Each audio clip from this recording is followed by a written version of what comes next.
Ben, salut. Jonathan Rigaud, Monsieur Dupont. Monsieur Dupont, c'est effectivement. J'ai oublié de me plugger sur Proclaim, là. Je vais me plugger. Désolé de ce... Désolé pour ce contretemps. Non, ma voix n'est pas belle.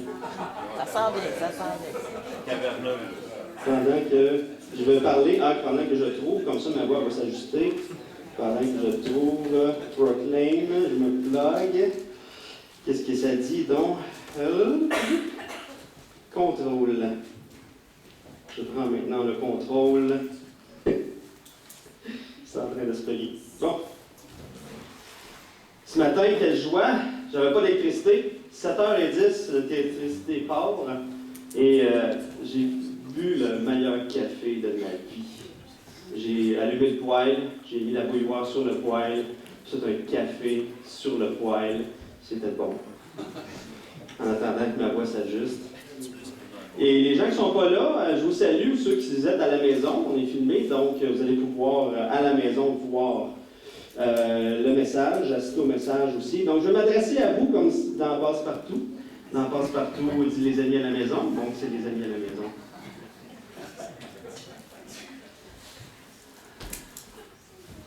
Je pense que je ne l'ai pas, ça marche. Ah! Il fallait juste que je me tasse. OK, super, je l'ai. Est-ce que ma voix est pareille?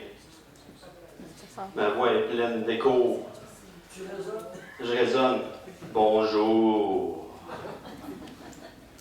Allô, allô, allô. Allô, allô. C'est ce piton-là, mais elle va quitter.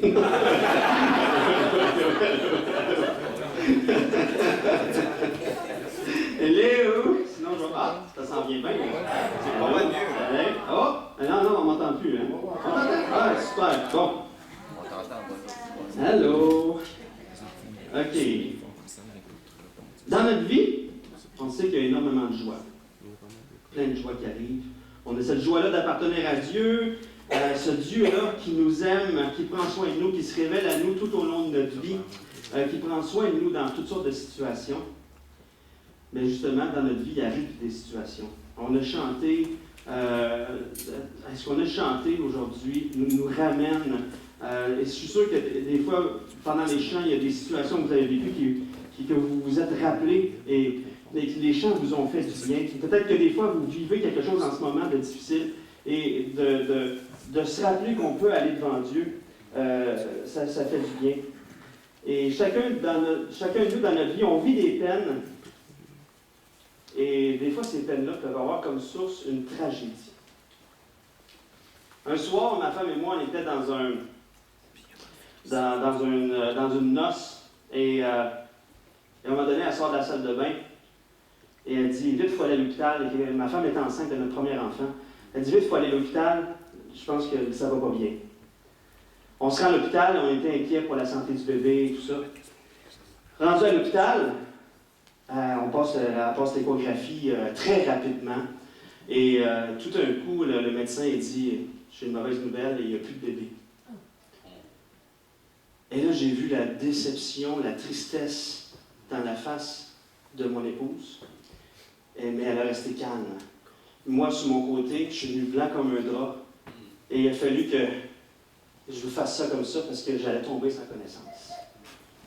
Et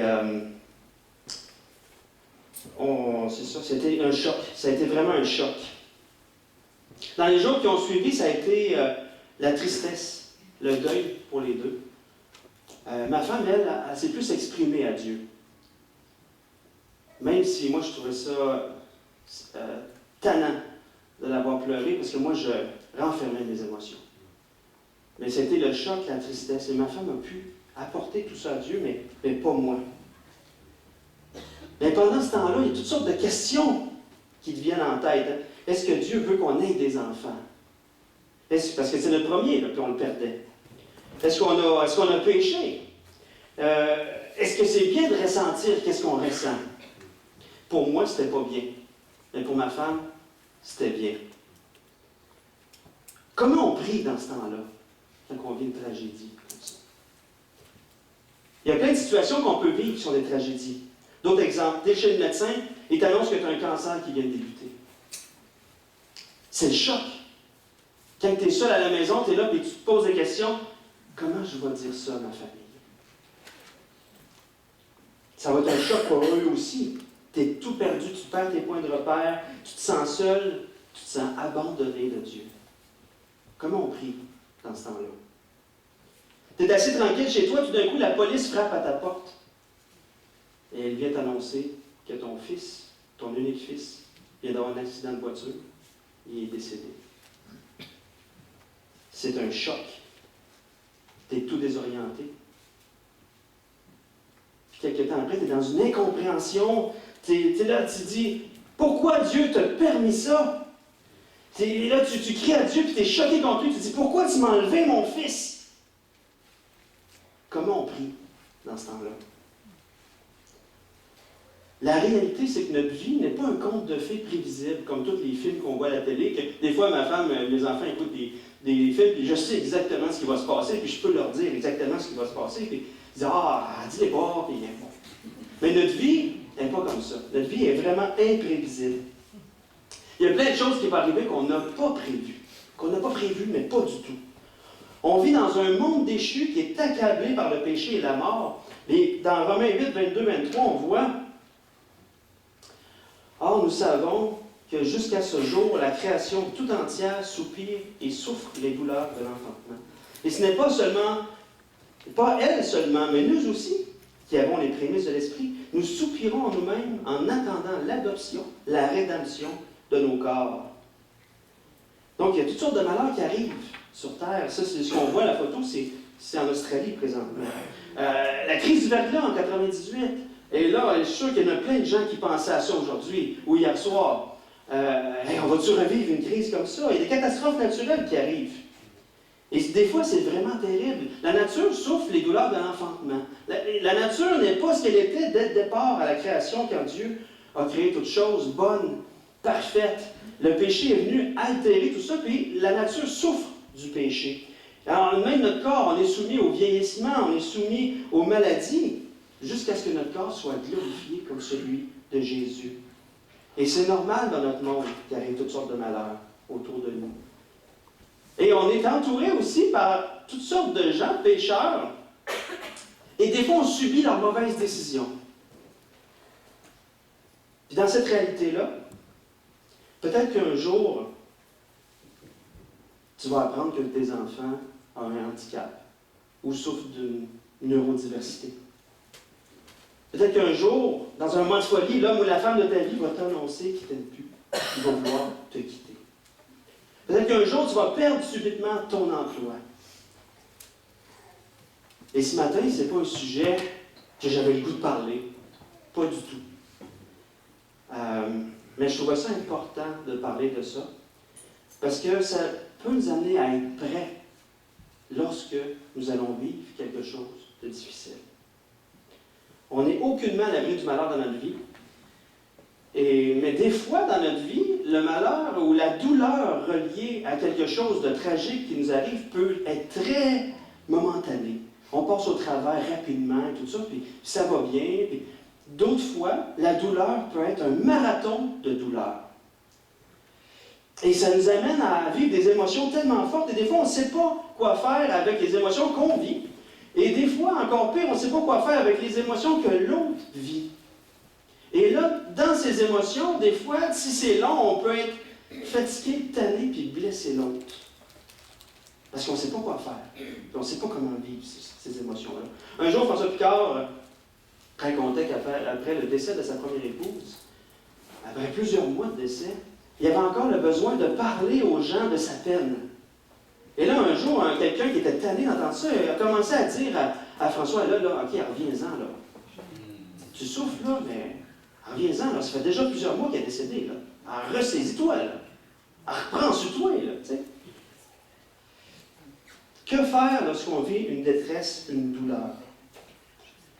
Et dans la Bible, il y a vraiment toutes sortes de personnes qui ont vécu des douleurs, puis dans la douleur, ils se sont exprimés à Dieu d'une manière spéciale. au travers, ils se sont exprimés à Dieu par une prière spéciale.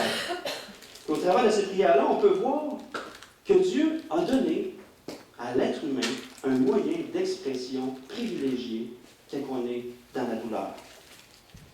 C'est la prière de lamentation. On n'est pas habitué à ça, nous, au Québec, la prière de lamentation. On dirait que dans notre culture, se lamenter, ou c'est signe de faiblesse, ou je ne sais pas. En tout cas, dans mon coin, ou de la façon dont moi j'ai été élevé, c'est non, OK? Là, arrête de broyer. Mais la prière de lamentation, c'est important de la saisir. Parce que ça nous aide à aller devant Dieu d'une manière honnête quand on souffre, quand on est dans la douleur. C'est une prière qui nous amène, qui a pour but, et qui nous amène à vraiment se déverser sur Dieu, mais le but final de cette prière-là, c'est de nous amener à faire confiance à Dieu dans notre souffrance. Le but final de la prière de lamentation est de nous amener à faire confiance en Dieu. C'est parler à Dieu de notre souffrance. Mais comment ça fonctionne la prière de lamentation? Dans les psaumes, on voit plusieurs prières de lamentation. En fait, à peu près le tiers de tous les psaumes sont soit une prière de lamentation complète ou en partie une prière de lamentation. Et ce matin, on va voir au travers d'une prière de lamentation, le psaume 77 que Greg a lu tout à l'heure, on va voir le processus que Dieu peut prendre pour nous accompagner dans la douleur au travers de la lamentation. Donc, c'est sûr que le processus n'est pas pareil d'une lamentation à l'autre. Le processus n'est pas complètement identique, mais on peut voir un canevas que Dieu utilise pour prendre soin de nous. Et c'est important de le saisir parce que quand on arrive dans un moment où il y a une tragédie qui se passe dans notre vie, d'apprendre à se lamenter pour faire confiance à Dieu, c'est important. Donc ce matin, on va lire ensemble, on va voir ça ensemble au travers du psaume 77. Donc on va le relire en section tranquillement, puis on va voir que le processus que Dieu utilise pour nous amener, pour nous consoler au travers de notre souffrance. Donc on va commencer par lire les versets 1 à 3.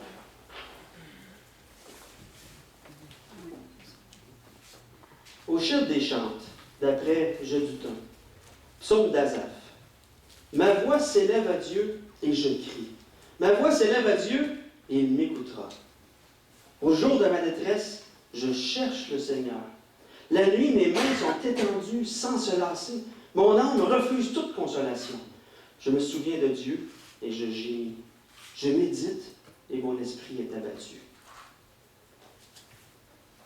Le premier point qu'on voit ce matin au travers de ce paragraphe, c'est que celui qui souffre décide par la foi de se tourner vers Dieu dans la prière. Il décide par la foi de se tourner vers Dieu dans la prière. Toute personne qui vit un malheur, toute personne est capable de pleurer, est capable de crier, est capable de perdre connaissance.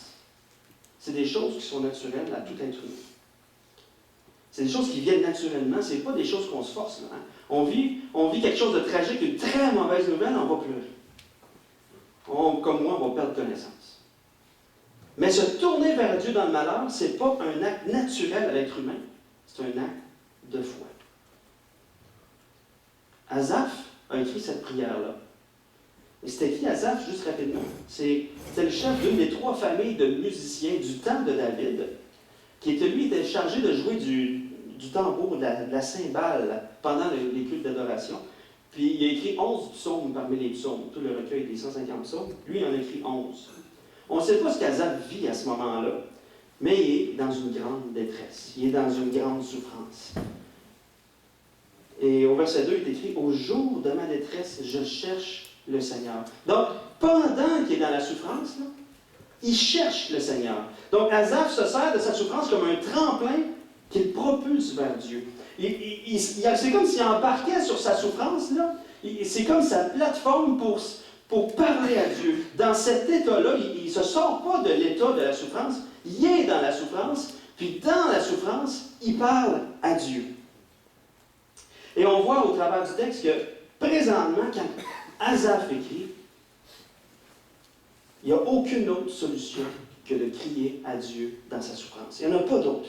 On voit, il élève les mains vers Dieu, puis il refuse d'être consolé par une autre personne que Dieu. Il est là, il refuse d'arrêter de prier, il est dans la souffrance, puis c'est comme s'il arrive devant Dieu et dit, console-moi, là. Je suis dans la souffrance, là, j'ai besoin de toi, là. Je crie à toi, là. Il prie sans se lasser. Il n'y a personne d'autre que Dieu qui va altérer sa souffrance. Il n'y a personne d'autre que Dieu qui va le guérir dans la souffrance, qui va l'accompagner complètement dans la souffrance. Il y a les gens autour de lui qui peuvent l'aider, mais souvent c'est comme si quand on vit une souffrance intense, là, c'est comme une fracture à plaie ouverte. Là, l'os sort, là, puis quelqu'un arrive, là, puis il met un plaster là-dessus. Là, mais Dieu, c'est le seul qui peut guérir l'os qui est cassé. Donc, Asaph est dans cet état-là. Là. L'os est sorti. Il y a juste toi, Seigneur, qui peut la rentrer à sa place. Il prie avec acharnement. Mais pourquoi il prie comme ça, sans se lasser? Pourquoi il se tourne vers Dieu, puis il crie au jour de sa souffrance?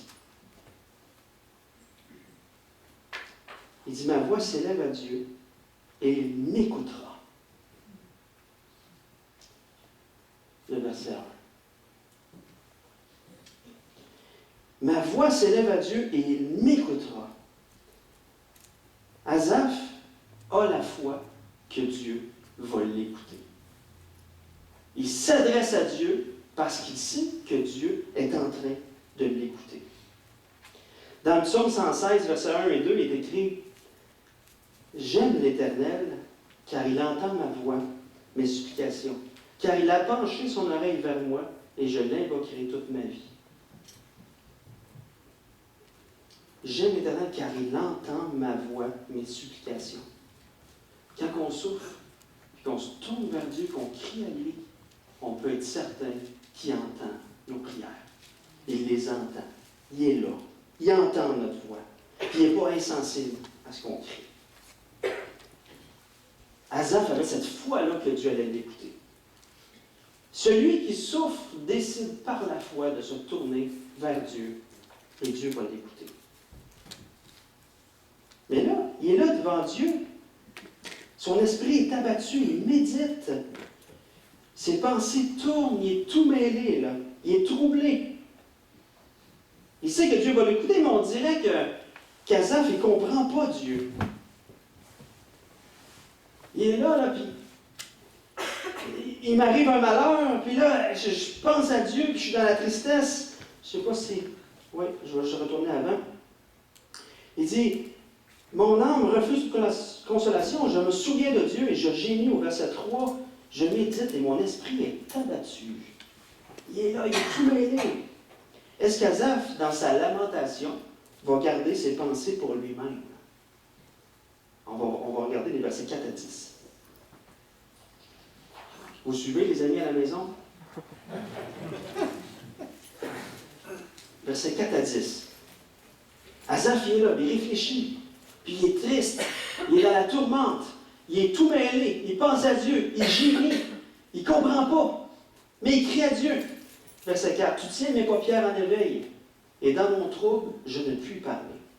Je pense aux jours anciens, aux années d'autrefois. Je pense à mes cantiques pendant la nuit. Je fais des réflexions dedans de mon cœur, et mon esprit médite. Le Seigneur rejettera-t-il pour toujours? Ne sera-t-il plus favorable? Sa bonté est-elle à jamais épuisée? Sa parole est-elle anéantie pour l'éternité? Dieu a-t-il oublié d'avoir compassion? A-t-il dans sa colère retiré sa miséricorde? Je dis, ce qui fait ma souffrance, c'est que la droite du Très-Haut n'est plus la même. Wow! On voit qu'Asaph, dans sa souffrance, amène toutes ses émotions à Dieu, toute sa complainte et même toutes ses croyances. Il est tout mêlé, il croit des choses et il les amène à Dieu, même ses croyances, toutes ses croyances. Même. Et là, peut-être que vous dites que là, les questions qu'Asaph se pose sur Dieu ne sont pas théologiquement correctes. C'est pas juste là. Il semble qu'il met en doute des choses inébranlables de Dieu. Il met en doute le fait qu'il est accepté de Dieu, favorable à lui. Il met en doute la bonté de Dieu. Il se questionne par rapport même à sa parole. Il met en doute des grandes choses. Là. Il met en doute la compassion et la miséricorde de Dieu. Et sa mise en doute de tout ça, là, dans ses émotions, là, l'amène à déclarer quelque chose de vraiment rough. Il déclare quelque chose, là. Cette déclaration choc, c'est « Ce qui fait ma souffrance, c'est que la droite du Très-Haut n'est plus la même. Dieu te change. Dieu, c'est plus ce que tu étais. » Hey, imaginez ça. Ces doutes l'amènent à croire ça. Il me semble qu'il va un peu loin. Hein. Il dit des mensonges par rapport à Dieu. Peut-être que vous dites que moi, dans ma souffrance, je ne serais jamais capable de dire des choses comme ça à Dieu. Voyons donc, ça ne se fait pas. Voyons, c'est injuste pour lui. Mais c'est quoi qui est le pire? C'est-tu ne pas dire à Dieu ce qu'il voit déjà dans notre cœur? Ou aller devant lui et faire semblant que tout va bien? Tout est beau. De cacher à Dieu qu'il voit tout, c'est impossible. Dieu les voit, les mensonges qu'on croit. Dieu les voit, les doutes qu'on a. Et des fois, on vit une émotion tellement forte, tellement grande, que tu crois des mensonges, que ça t'amène à distorsionner la réalité, à distorsionner la vérité, puis tu te mets à croire réellement des mensonges. Puis c'est ces émotions, on est des êtres humains, émotionnels, émotifs, et les émotions nous amènent à plus voir la vérité, à plus voir la réalité. Et là, ce qu'Asaph dit, c'est des mensonges par rapport à Dieu. Mais Asaph aurait pu dire des mensonges par rapport à lui-même. Il aurait pu dire « Ah, je suis un pas bon ». Ou « Il t'arrive une tragédie dans ta vie, je ne suis pas digne d'être appelé un enfant de Dieu. Je suis le pire des pères. J'aurais dû jamais lui passer les clés de mon char. Aujourd'hui, il est mort par ma faute. » Dans nos émotions, tellement fortes, ça peut nous amener carrément à voir et à croire le mensonge. Et de dire ces choses-là à Dieu, sur lui, qu'on doute de lui, puis que, voyons, hey, ta droite n'est plus ce qu'elle était. Pensez-vous que ça trouble le Seigneur quand on lui dit ces choses-là dans notre thème? Pensez-vous qu'il est ébranlé dans son estime de lui-même? Pensez-vous qu'il dise « Oh, OK, je pensais que j'étais encore le même, là. Hey, excuse-moi, là. » Non. Lui, il sait ce qu'il vaut. Il sait ce qu'il vaut. Puis il sait ce qui est vrai. Il sait que c'est à cause de l'émotion qu'on pense. Parce que nos émotions distorsionnent la réalité. On est des êtres humains faibles, puis le Seigneur veut prendre soin de nous dans notre faiblesse. Il veut prendre soin de nous dans notre souffrance. Et il veut qu'on lui dise tout. Tout ce qu'on vit, tout ce qu'on ressent, tout ce qu'on croit, même les mensonges. Puis il veut faire ça, parce qu'on va au verset 4, je ne sais pas si je l'ai arrêté, oui. Au verset 4, tu tiens mes paupières en éveil. Tu ne veux pas qu'Asaph s'endorme. Il tient en éveil, dis-moi tout. Je veux prendre soin de toi, tu me dis tout. Tout ce que tu vis, tout ce que tu penses, dis-moi-le. Et c'est ça la lamentation. Tu dis tout à Dieu. Et le fait d'aller devant lui, c'est aussi, puis de lui dire tout, c'est un acte de foi aussi. Parce qu'en faisant ça, on sait que peu importe ce qu'on va dire à Dieu, on sait qu'on est accepté en Jésus-Christ. Puis qu'on ne sera pas rejeté. On le sait qu'on arrive devant Dieu, là, puis on est devant le trône de sa grâce, puis on peut tout lui dire. Complètement. Il le voit de toute façon, mais on le sait qu'il ne nous jugera pas. Le jugement est tombé sur Jésus. Donc c'est un acte de foi que d'aller devant Dieu et tout lui dire dans notre souffrance, dans notre malheur, dans ce qu'on vit. Il veut entendre notre complainte. Il nous tient éveillés pour qu'on lui dise. Il veut prendre soin de nous dans notre souffrance. Et la lamentation, cette bénédiction-là que Dieu nous donne à nous, les êtres humains, pour se tourner vers Dieu, que notre cœur soit guéri de notre souffrance. Pour qu'on puisse déverser sur lui même les choses fausses qu'on croit à cause de notre souffrance. Et comment Dieu va prendre soin d'Asaph dans sa souffrance? Lisons les versets 11 à 20. Je rappellerai les œuvres de l'Éternel, car je me souviens de tes merveilles d'autrefois. Je parlerai de toutes tes œuvres, je raconterai tes hauts faits. Ô Dieu, tes voies sont saintes. Quel Dieu est grand comme toi? Tu es le Dieu qui fait des prodiges. Tu as manifesté parmi les peuples ta puissance. Par ton bras, tu as délivré ton peuple, les fils de Jacob et de Joseph. Les eaux t'ont vu, ô Dieu. Les eaux t'ont vu et elles ont tremblé. Les abîmes se sont émus. Les nuages versèrent de l'eau par torrent. Le tonnerre retentit dans les nues et tes flèches volèrent de toutes parts. Ton tonnerre éclata dans le tourbillon. Les éclairs illuminèrent le monde. La terre s'émut et trembla. Et tu frayas un chemin par la mer, un sentier par les grandes eaux. Et tes traces ne furent plus reconnues. Tu as conduit ton peuple comme un troupeau par la main de Moïse et d'Aaron. Asaph vit une grosse tempête émotionnelle. On ne sait pas ce qu'il vit, mais c'est grave, c'est difficile à vivre. Il la vit, là. Il vient tout cracher à Dieu, toutes ses émotions, il vient de les dire, ses états d'âme, ses mensonges, il vient de tout dire. Il doit être épuisé. Asaph doit être vraiment épuisé. Une fois, j'ai rencontré une famille pour préparer une funéraille. Un homme de 99 ans, dont je rencontre sa fille et son gendre, à cet homme-là, qui est décédé. Et là, c'est un homme de 99 ans il a vécu le temps de la guerre et tout ça.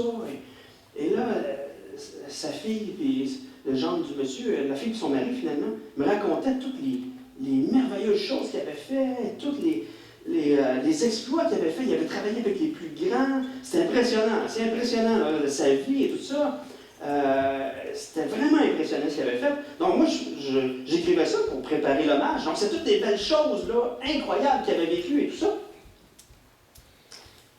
Et après qu'on ait fini de jaser des belles choses, la fille du défunt, devant son mari, elle me demande, « Toi, t'es quoi? T'es un curé? » Je lui dis, « Non, je suis un aumônier, mais je suis aussi un pasteur dans une église. » Elle dit, « Donc, je peux-tu me confier en toi? » Je dis, « Oui. » Et là, elle explose. Devant son mari, il était là. Maudit qu'il était manipulateur! Ça n'arrêtait pas. Puis, excusez pour le maudit, mais c'est ça qu'elle a dit. La colère sortait, puis là, elle racontait toutes les mauvaises choses qu'elle avait faites, tout ça, puis toutes les souffrances qu'elle avait eues par rapport à son père, toutes les injustices qu'elle a vécues et tout ça. Et moi, j'écoutais ça, je gardais mon poker face, là, parce qu'il y avait beaucoup de choses qui étaient vraiment terribles. Et là, j'écoutais ça, puis à un moment donné, après qu'elle se soit complètement déversée dans sa peine, dans sa douleur, elle criait, puis elle pleurait, puis tout ça. On était dans les bureaux chez Gérardo Ménard, puis là, j'étais là, les gens vont s'entendre autour et tout ça, puis finalement, on s'en foutait. Mais à un moment donné, elle était épuisée, puis elle fixait le vide. Et c'est là que j'ai fait, wow, c'est là que je peux prendre soin d'elle. Et c'est là que j'ai commencé à lui parler du pardon possible en Jésus-Christ. Puis c'est quand on comprend ce pardon-là, à quel point nous, on a été pardonnés, qu'on peut être en mesure de pardonner aux autres.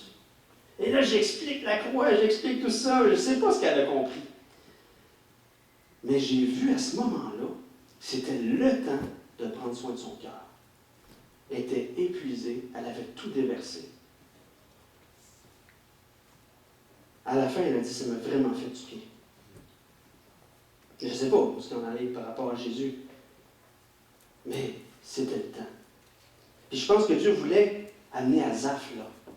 Il voulait amener Asaph à tout dire réellement, en vrac, qu'il se vide le cœur, pour que par la suite, Dieu puisse remplir son cœur avec la vérité.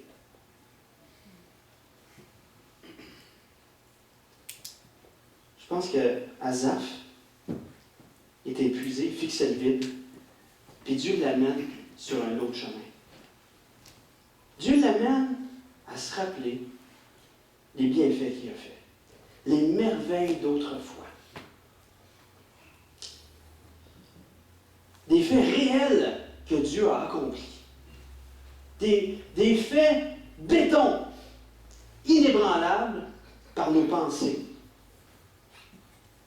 Il se peut qu'Asaph ait en tête plein de choses. Ça peut être les merveilles de la création, jusqu'à des œuvres que Dieu accomplit directement dans sa propre vie. Mais on voit surtout que Dieu amène Asaph à se rappeler d'œuvres que Dieu a faites dans l'histoire d'Israël. Des faits qui démontrent la fidélité de Dieu envers son peuple. Puis Asaph souligne une œuvre en particulier, vous avez sûrement reconnu.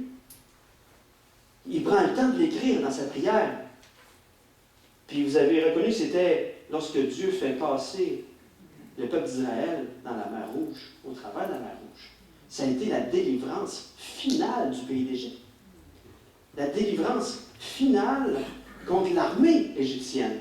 Dieu a terrassé l'armée égyptienne et a fait passer le peuple d'Israël au travers de la mer Rouge.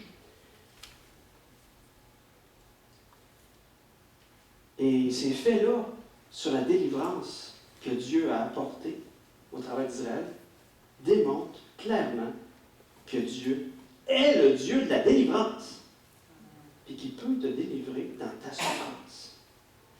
Et tout ça l'amène à déclarer quelque chose d'incroyable, le verset 13. « Ô Dieu, tes voies sont saintes, quel Dieu est plus grand? Quel Dieu est grand comme Dieu? » C'est l'inverse de la déclaration tantôt, suite à la souffrance. Là, il se met à réfléchir aux merveilles de Dieu.